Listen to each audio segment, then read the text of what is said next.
Hello, good morning, good afternoon, or good evening to all my beautiful Virgo friends. So welcome back to my channel, Destiny Unveiled Daily. So today's reading is for you. Let's find out what's the message, the prediction of the universe wants you to know for the first week of October. Alright?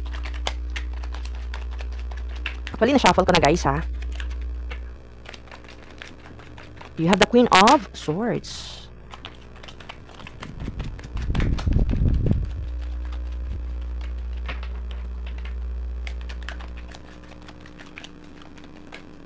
Ooh, Wheel of Fortune.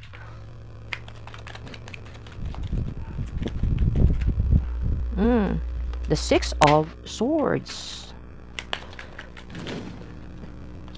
The Ten of Swords.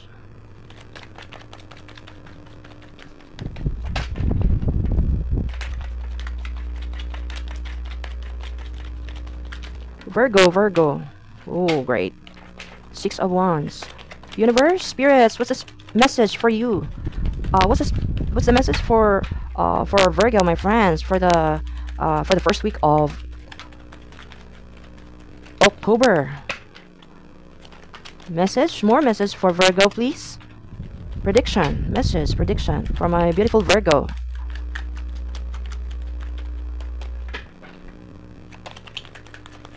Messages for my Virgo friends for the week of first week of October.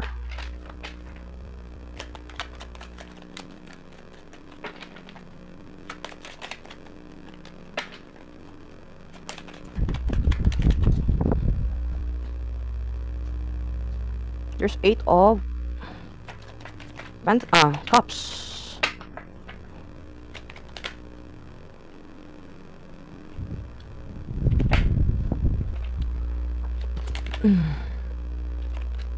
Ten of Wands. Lumabas talaga siya.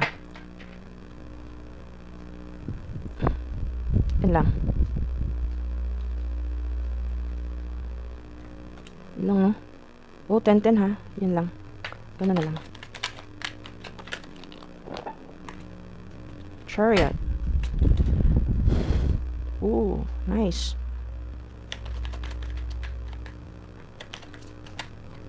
And the Ace of Swords.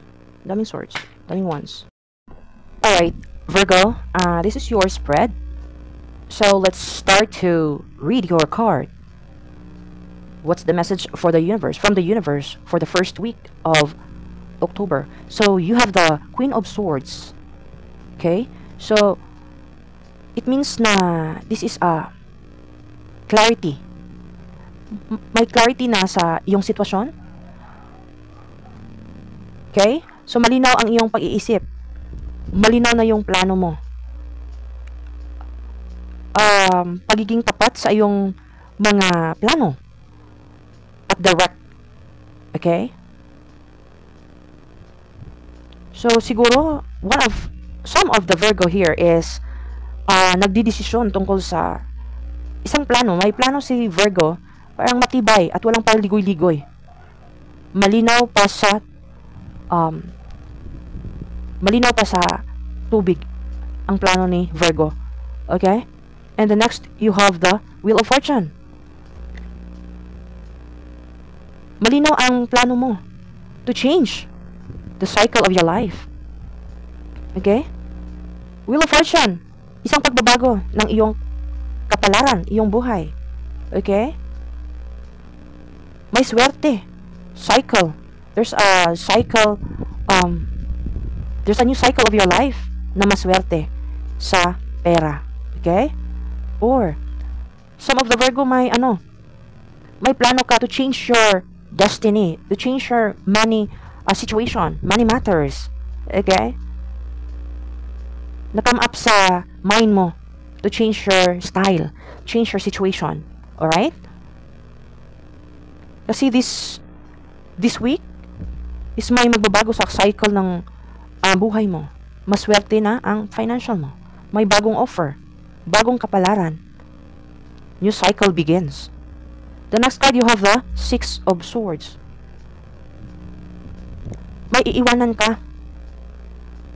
may iwanan ka. Or, some of the Virgo is aalis sa magulong sitwasyon. Okay? Siguro some of the Virgo wala ng peace of mind. Kaya siya ay aalis, lilipat para maayos ang kanyang kalagayan. Alright? Siguro mentally, si Virgo, disturbed. Mentally, not really mentally na, parang wala na siyang peace of mind. Kasi, yeah. She wants to change. She wants to stop maybe. Kasi, siya magulo ang kanyang mindset. Magulo ang kanyang pag-iisip ngayon. Maybe past days. Kaya siya ay aalis or stop kung ano mang nakakagulo sa isip niya. And next card, Virgo have the Ten of Swords. There's an ending. There's an ending.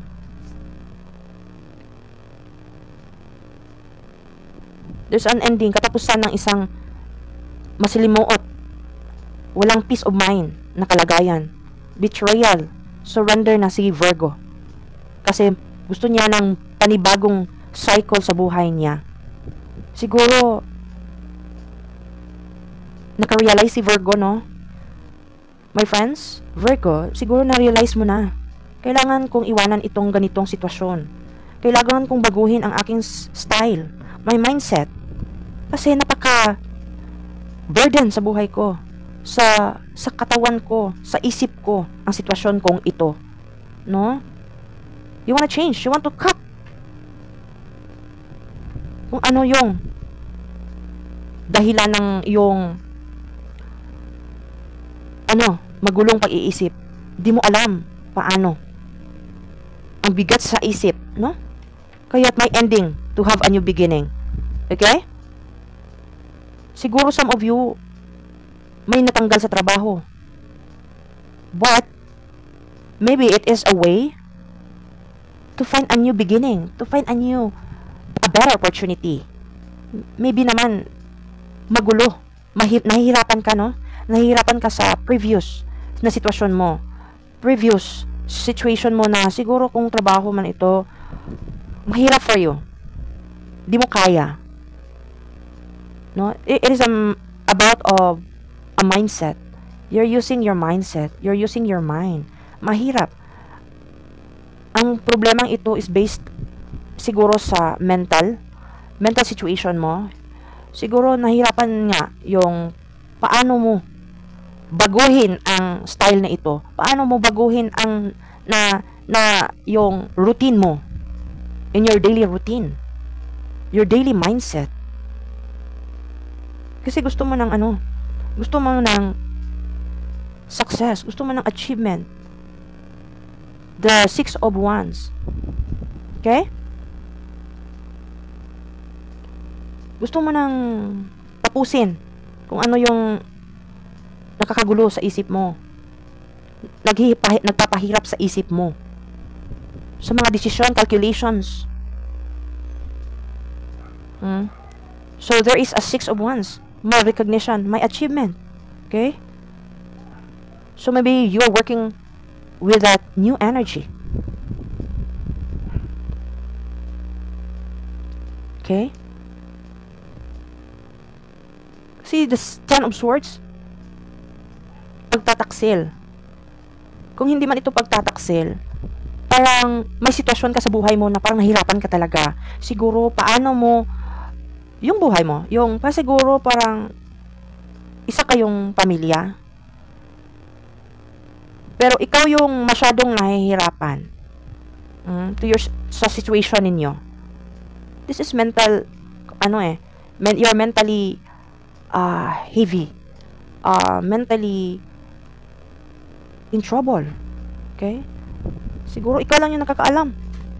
This is mental problem. It's not crazy. But, nahihirapan ka how to deal with this kind of situation. Paano magdesisyon? Paano magkontrol? Something like that. So, you want to cut it.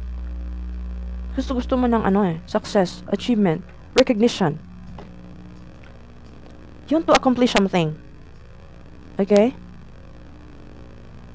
You want to be recognized by your family, by your friends. Sa iyong mga paghihirap, to all your challenges, your trials. You want the victory. And now you are victorious for this week. Siguro for your previous days, past months, mahirap. Nahihirapan ka. Kaya kinakat mo siya. Mahirap man siya, but you want a new cycle of your life. Nahihirapan ka sa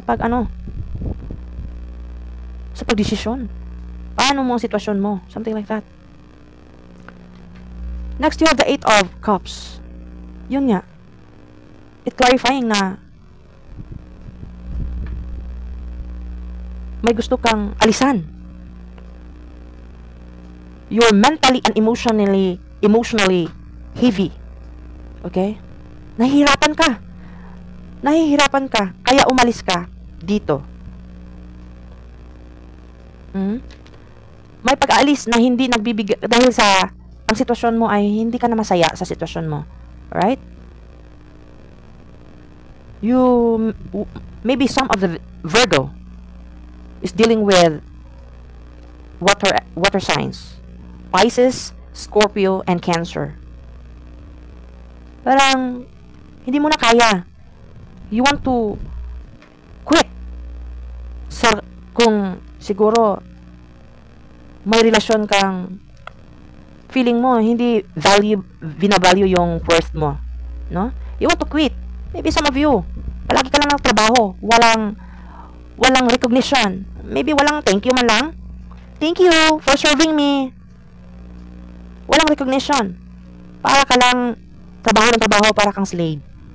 Siguro. Nahirapan ka sa sitwasyon. Mentally, emotionally. Kita mo to? My 5 of Cups. You're so sad of your situation. Kaya umalis ka dito. You want to go. Lungkot na lungkot ka, oh. You're so worried. You're so worried. Malungkot. May mga pagsisisi.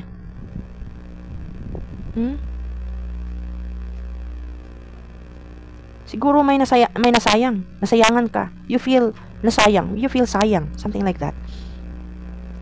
Siguro some of the Virgo may pinagsisisihan sa hindi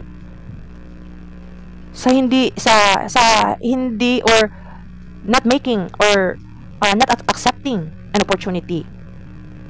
Or siguro may ginagawa kang hindi successful. Hindi successful. It's more on emotional ang problema mo at mental. Okay? Mental and emotional.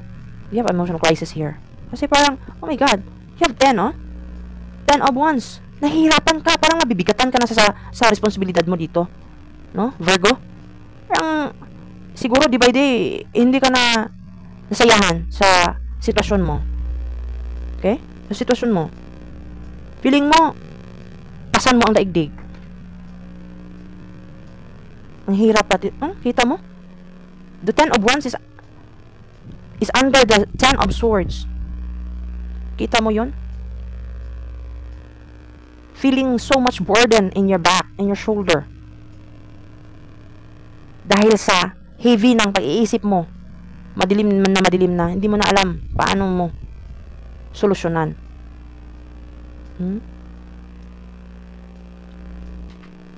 Pagod na pagod si Virgo. Dahil sa sobrang responsibilidad. Mabigat, oh. So, you're working also, no? Parang may responsibilidad ka na you're working here. You're working, you're serving. Not only that, you are thinking, paano ko ba ito gawin? Paano ko ba ito babudgetin? Ang day by day ninyo, nabigatan ikaw. Parang, ikaw lang yung, feeling mo ikaw lang yung dumidiskarte sa buhay ninyo. Kumikilos araw-araw. Can you see the man here? He's working. Pagod na siya, oh. Ang hibid daw ng dala niya. And the next card, you have the 5 of Swords. Ang daming swords mo dito, ha?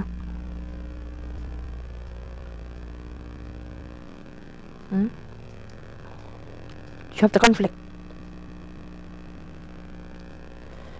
So, siguro may be careful lang. Baka magkaroon ka ng, conflict. Pero,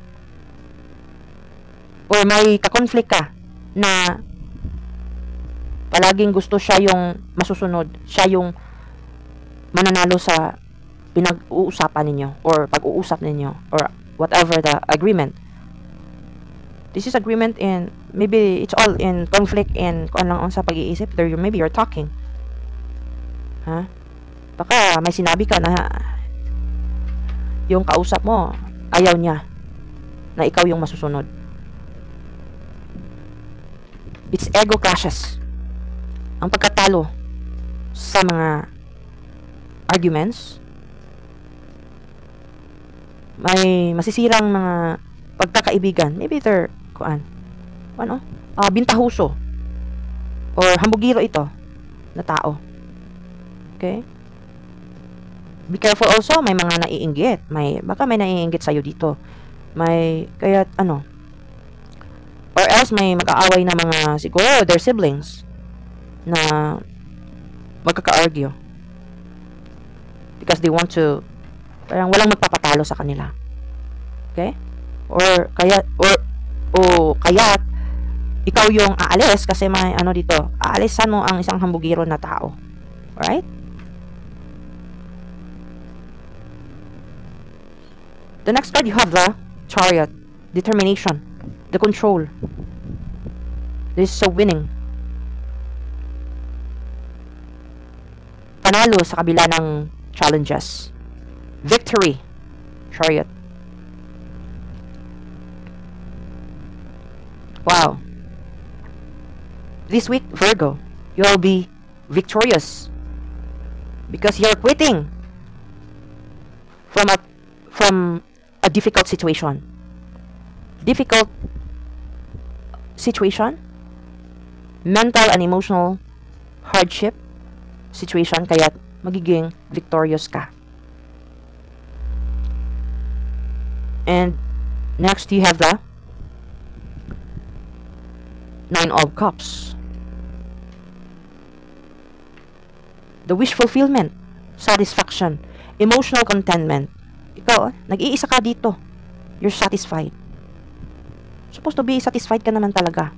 Kasi ikaw lang nag-iisa eh. Okay? So, huwag ka talagang magpapa-apekto sa iba. Kasi, some of the communication will give you trouble. Mentally, trouble. Mental trouble.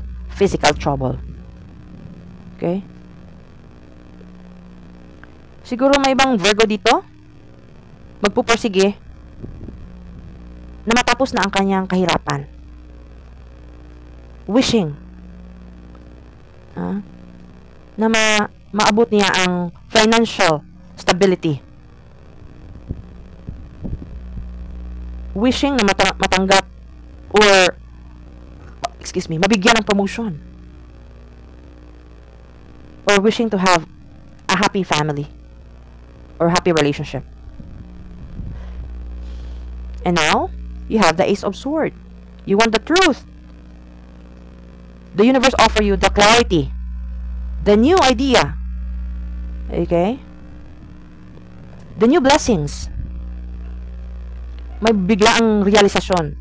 You'll suddenly realize, Virgo, that you need to make a change.